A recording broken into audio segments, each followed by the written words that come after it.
Olá, meu nome é Stephanie, bem-vindos ao meu canal. E hoje eu vou falar sobre a minha primeira gestação e minha primeira perda também. Eu vou falar um pouquinho de como que foi a gestação e como que foi o processo de abortamento, como que eu descobri e como que aconteceu a expulsão naturalmente em casa e também o que aconteceu depois, porque eu tive uma hemorragia e tive que ficar no hospital.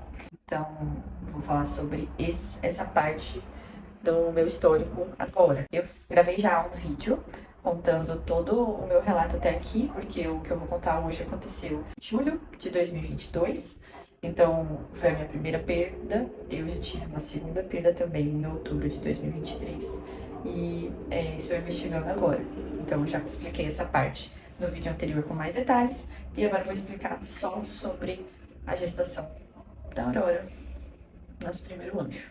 Em junho de 2022 eu descobri minha primeira gestação, meu primeiro positivo, aquela animação toda. Eu e meu marido estávamos querendo muito engravidar e ter filhos logo. A gente estava indo para completar 2 anos de casados e foi uma felicidade maravilhosa. Foi um pouquinho antes do Dia dos Namorados e aí eu contei para uma parte da minha família no Dia dos Namorados, como se e para a internet também, que o nosso presente Dia dos Namorados estava diferente, e, enfim, aquela animação toda. No início da gestação tava tudo mais ou menos bem assim.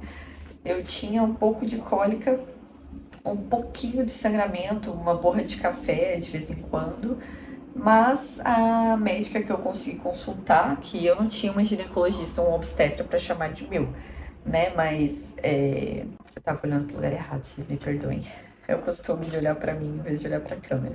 Eu não tinha uma médica, uma obstetra pra chamar de minha, então quando eu descobri a gravidez, eu marquei com a primeira que eu consegui pra poder fazer os exames de primeiro trimestre logo. E aí ela falou que era normal, que era o bebê se acomodando no útero, podia gerar tanto cólicas leves quanto sangramentos leves e que tava tudo bem. Então, tudo bem. A gente fez os primeiros exames, a gente fez a primeira ultrassom e a gente ouviu o coraçãozinho da Aurora.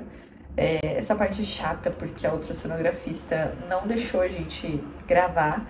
Quando a gente falou que ia gravar, ela falou: não, não posso, porque é o exame endovaginal e pode dar problema. Enfim, não entendemos direito por que ela fez isso.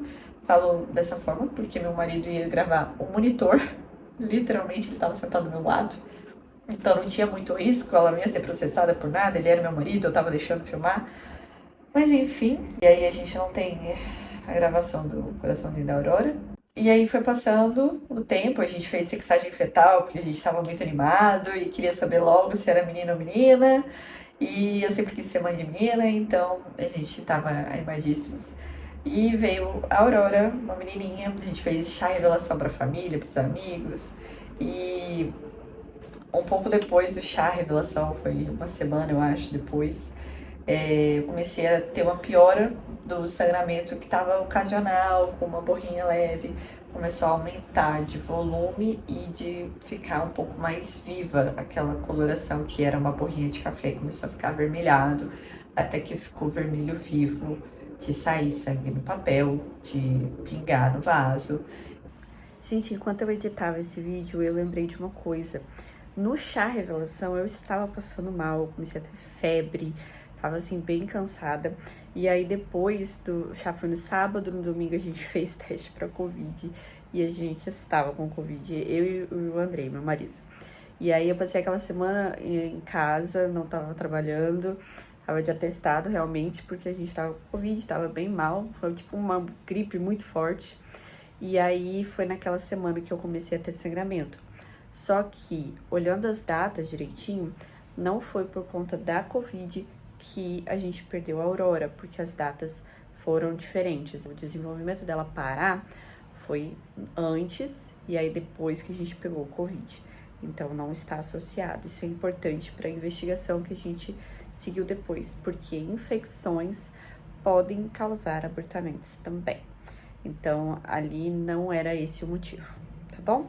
Só fazendo esse recorte porque ele é relevante para os próximos vídeos e para o que a gente considera hoje na investigação das nossas perdas. E aí eu falei pro meu marido, ok, acho que não tá tudo bem. Essas coisas foi piorando, tipo, na terça-feira, começou a volumar, e aí era sábado, e eu falei, e eu tentando não deixar meu marido preocupado também. Então, eu devo ter comentado, mas também não fiquei comentando muito.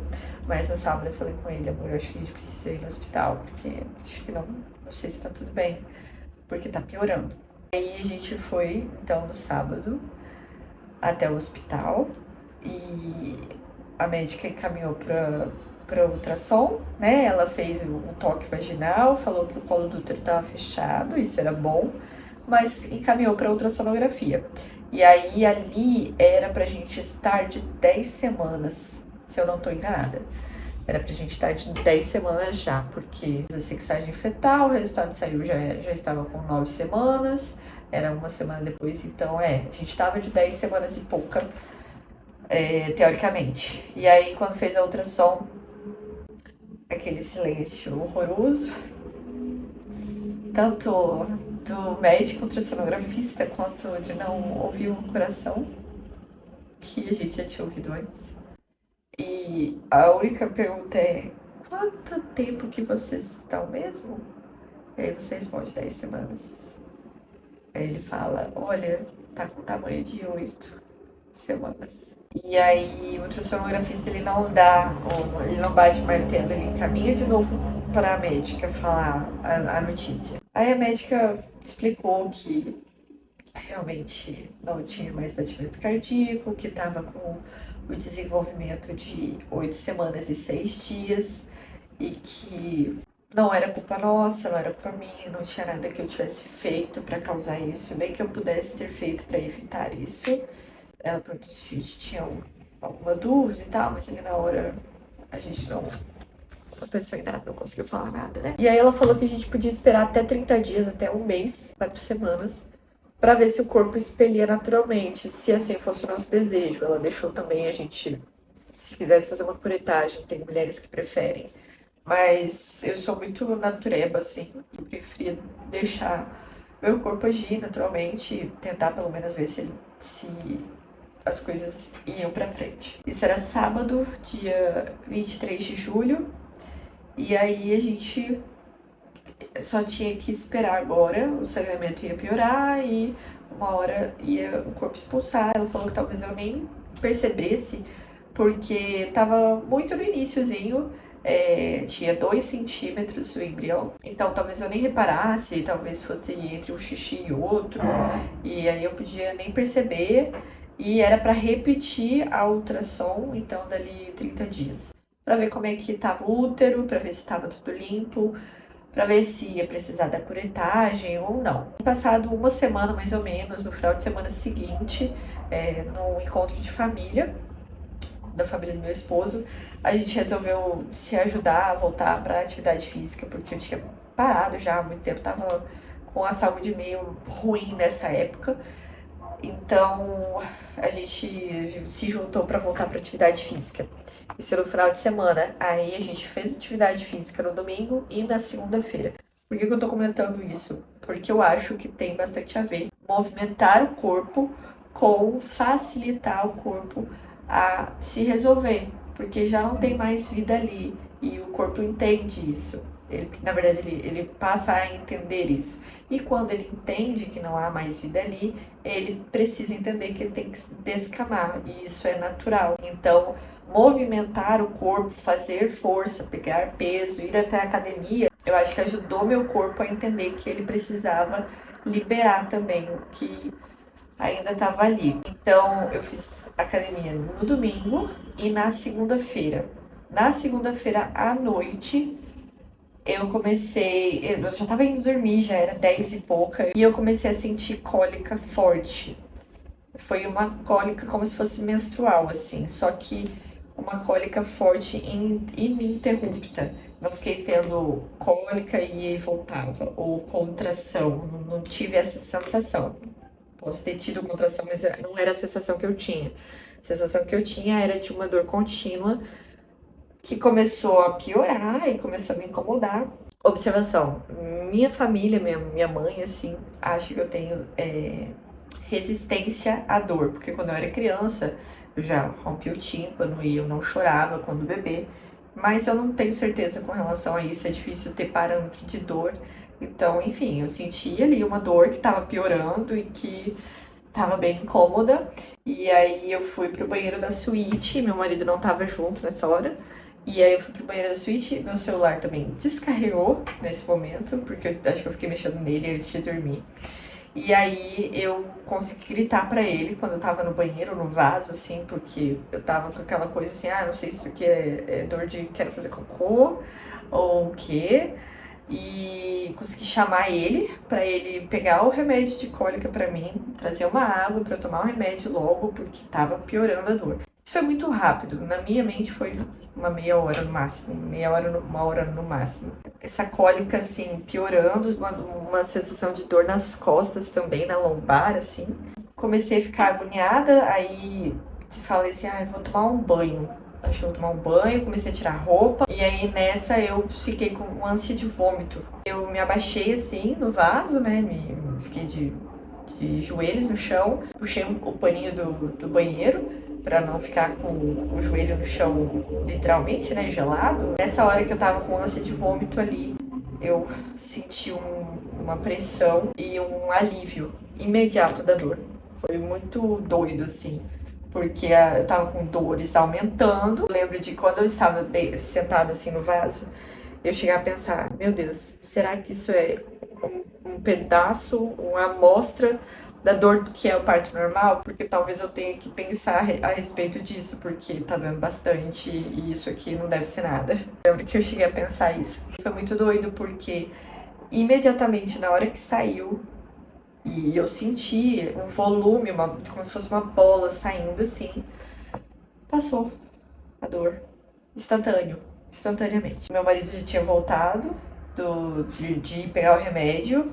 E aí eu fiquei naquela coisa assim, eu não quero olhar, me ajuda a levantar, eu quero tomar banho, eu não quero olhar. Ele foi limpar ali, então ficou mais fácil porque tava no paninho. E aí quando ele tava saindo eu falei, não, peraí, eu quero ver, porque eu sou formada em biologia, tem isso aqui também no canal. E eu fiquei curiosa pra entender, eu não queria jogar no lixo assim e não ver. Eu olhei, tinha aquele cheiro forte de sangue, de ferro, sabe? Não deu pra identificar nada, mas é bizarro, porque não era uma coisinha de 2 centímetros. Era uma bola do tamanho da minha mão. Proporcionalmente, assim, era do tamanho da minha mão. Do tamanho do meu punho, assim, fechado, né? Foi esse conteúdo que saiu de uma vez, assim, sabe? Eu tirei foto também pra depois poder mostrar pra médica e tava tomando meu banho e sentia mais uns pedaços saindo. Daí olhando assim no box, era um pedaço gelatinoso. Me desculpem a comparação, mas tipo bife de fígado. Muito parecido, porque é uma pele assim bem lisa, uma textura bem gelatinosa e saindo uns pedaços disso, assim. Eu sentia uns blocos, digamos assim, saindo. Eu tava ali no chuveiro já há alguns minutos e continuava saindo sangue. Eu fui tentar sair do banho, só que continuava saindo bastante sangue. Aí eu entrei em contato com uma amiga da igreja, que ela é enfermeira, e eu sabia que ela já tinha passado também por perda gestacional. E aí eu mandei mensagem pra ela e falei, olha, aconteceu isso, mandei foto pra ela. Ela falou, olha, acho que saiu o conteúdo inteiro, então fica de olho para caso seja uma hemorragia. Por exemplo, você colocar um absorvente e ele encharcar com menos de meia hora. Eu falei, gente, mas tá saindo tanto sangue que isso aqui vai encharcar em 5 minutos. Então tá, vou pro hospital. Consegui colocar um absorvente noturno que eu tinha, coloquei um short junto também, apertado assim. E pegamos um Uber, porque a gente não tem carro, pegamos um Uber e fomos pro hospital, que graças a Deus era no mesmo bairro, era pertinho. Mas assim, é uma sensação muito incômoda, porque eu me sentia como se o absorvente estivesse inchadíssimo. E aí eu não quisesse apertar ele, com medo de vazar no carro dos outros. Quando a gente chegou no hospital, tinha gente na recepção, começou a sair um pouco de sangue, assim, uns pingos. Não foi um lastro, né? Mas uns pingos na recepção até que a gente foi atendido. Aí quando eu entrei, relatei com a médica, deitei na maca, foi fazer o toque novamente. Aí foi muito estranho, muito bizarra a sensação, porque é como se ela tivesse colocado a mão dela e feito assim. Eu senti, eu tava deitada, né? Eu senti como se saísse um mundo de conteúdo quente, porque daí, assim, fica na bunda ali, né, nas pernas, né, quando ela tira. Essa parte eu não vi o que que ela tirou, quanto que ela tirou, eu não cheguei a olhar. Ela, até porque ela é rápida, né, pra tirar. Mas tinha encharcado meu absorvente, tinha sujado a minha bermuda que eu tinha ido, a segunda peça. Ela falou que eu precisava ficar internada, fez ocitocina na veia. Eu fiquei a noite em observação no hospital. Eu tava bem, tava me sentindo bem, assim, eu não tava passando mal, não tive outras coisas associadas. Passamos a noite lá, o sangramento diminuiu, né, da hemorragia. Diminuiu bem, se eu não tô enganada, diminuiu bastante. Voltou depois, quando eu tava em casa, provavelmente por causa do efeito da medicação que passou. Então, no dia seguinte, a gente foi fazer ultrassom e a gente demorou a ser liberado, porque demorou a fazer ultrassom.